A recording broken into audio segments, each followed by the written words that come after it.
Hi, Ken. Good morning. Police Chief Mark Bruley, Brooklyn Park Police Department. The question is, how did we get to Representative Hortman's house, and it was proactively or not. The circumstances that unfolded in Brooklyn Park this morning is that we assisted the Champlin Police Department on a shooting. That shooting was made aware by one of our sergeants that it was at Senator Hoffman's home.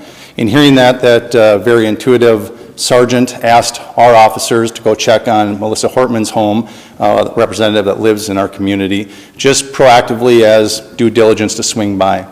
That police officer and his partner pulled down the street when they arrived at Melissa's house. They noticed that there was a police vehicle in the driveway with the lights, emergency lights on, and what appeared to be a police officer at the door coming out of the house.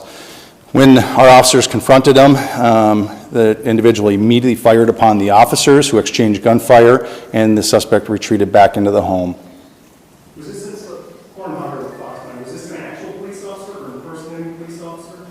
Yes, the question is, was it a real person or a person impersonating a police officer? It was not a real police officer. This is somebody that clearly had been impersonating a police officer, again, using the trust of this badge and this uniform to manipulate their way into the home. So Chief Burley, Janice Royal Pair 11, the person not only was wearing a badge posing as a police officer, when they approached their victims, they had a car with lights and sirens? Yes, the question is what kind of vehicle, how were they dressed?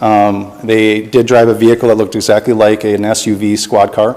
It was equipped with lights, emergency lights that looked exactly like a police vehicle. And yes, they were wearing a vest with taser, other equipment that would, a badge very similar to mine, that no question, if they were in this room, you would assume that they are a police officer.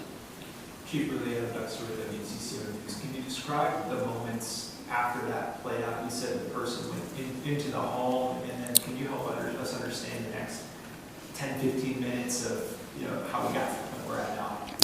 Yeah, briefly, although I'm just going to remind us that this is an absolute active investigation. We have thousands of people sheltered in place in the city of Brooklyn Park right now. We are in an extensive manhunt involving hundreds and hundreds of police officers and SWAT teams searching, gridding off areas, as we believe confidently the suspect had fled out the back of the house after being confronted by the police.